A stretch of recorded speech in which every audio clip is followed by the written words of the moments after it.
एक बार की बात है। एक कौवा एक पेड़ पर बैठकर बहुत देर से रो रहा था। उसी पेड़ के नीचे एक सन्यासी ध्यान में बैठा था। काफ़ी देर से कौवे को रोता हुआ देख सन्यासी से रहा नहीं गया।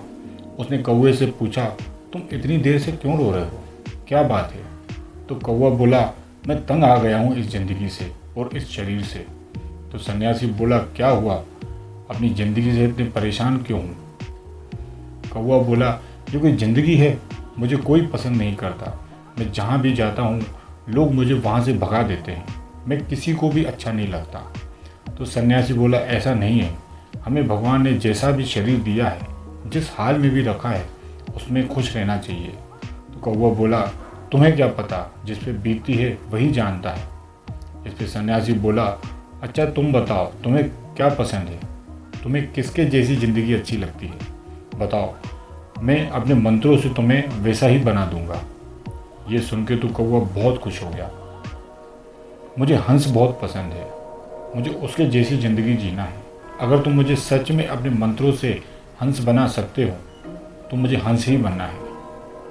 उसकी बात सुन के वो सन्यासी बोला, ठीक है, मैं तुम्हें हंस बना दूंगा, लेकिन पहले जाकर हंस से पूछो कि वो अपनी ज़िंदगी से खुश है कि नहीं। जाओ, जाकर उससे पूछ के आओ, मैं यहीं तुम्हारा इंतज़ार करता हूँ।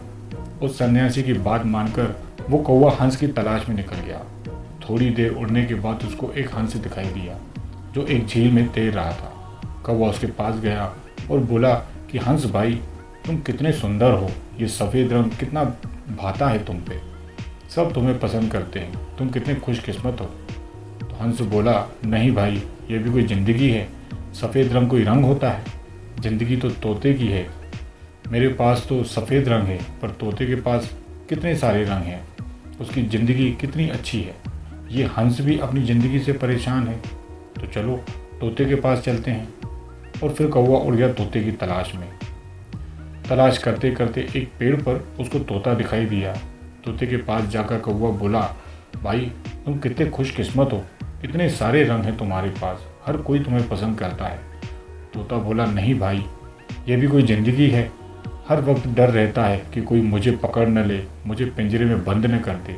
हर वक्त इसी डर के साथ जीना पड़ता है। ज़िंदगी तो मोर की है, जिसके पास मुझसे भी ज़्यादा रंग है और वो बड़े मज़े से घूमता है। कौवा फिर सोच में पड़ गया, ये भी मेरी तरह ही परेशान है। अब उसके दिमाग में मोर बैठ गया और उड़ गया उसकी तलाश में। बहुत देर के बाद उसको एक चिड़ियाघर में मोर दिखाई दिया, जहाँ बहुत सारे लोग उस मोर को देख रहे थे। जब सारे लोग चले गए तो कौवा मोर के पास जाकर बोला कि कितने खुशकिस्मत हो, इतने सारे लोग तुम्हें देखने आते हैं, तुम इतने सुंदर हो, इतने सारे रंग हैं। ये सुनकर मोर बोला, नहीं भाई, मैं खुशकिस्मत नहीं हूँ। देखो, मुझे चिड़ियाघर में रखा है, मेरी सारी ज़िंदगी इस चिड़ियाघर में ही निकल जाएगी। अब कौवा तो बड़ी सोच में पड़ गया। फिर उसने मोर से पूछा कि तुम्हारे हिसाब से सबसे खुशकिस्मत पक्षी कौन है? मोर ने बिना सोचे बोला कि मेरे हिसाब से तो सबसे खुशकिस्मत पक्षी कौवा है। तो कौवे ने पूछा, वो कैसे? मोर ने कहा कि कौवे को पूरी आज़ादी होती है, न उसे कोई पकड़ता है, न कोई उसे पिंजरे में रखता है।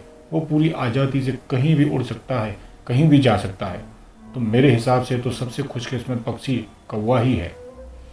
अब कौवे को ये सारी बात समझ में आ गई। वो वापस अपनी डाल पर आकर बैठ गया। सन्यासी ने जब कौवे को देखा तो पूछा, बताओ अब तुम्हें कौन सा पक्षी बनाऊं? कौवा बोला, रहने दो, मुझे नहीं बनना कोई पक्षी, मैं कौवा ही ठीक हूँ। तो दोस्तों, हमें कभी किसी से अपनी तुलना नहीं करनी चाहिए। हम जो भी हैं अपने आप में सबसे बेस्ट हैं, हमारा जैसा कोई और नहीं हो सकता। जब हम किसी से तुलना करना छोड़ देते हैं तो हमारे अंदर जलन भावना नहीं रहती और हम अपनी ज़िंदगी मज़े से जीते हैं। तो दोस्तों, ये कहानी कैसी लगी? अगर अच्छी लगी हो तो मुझे ज़रूर बताएं और चैनल को सब्सक्राइब ज़रूर करें। मिलते हैं अगली कहानी में, तब तक के लिए गुड बाय।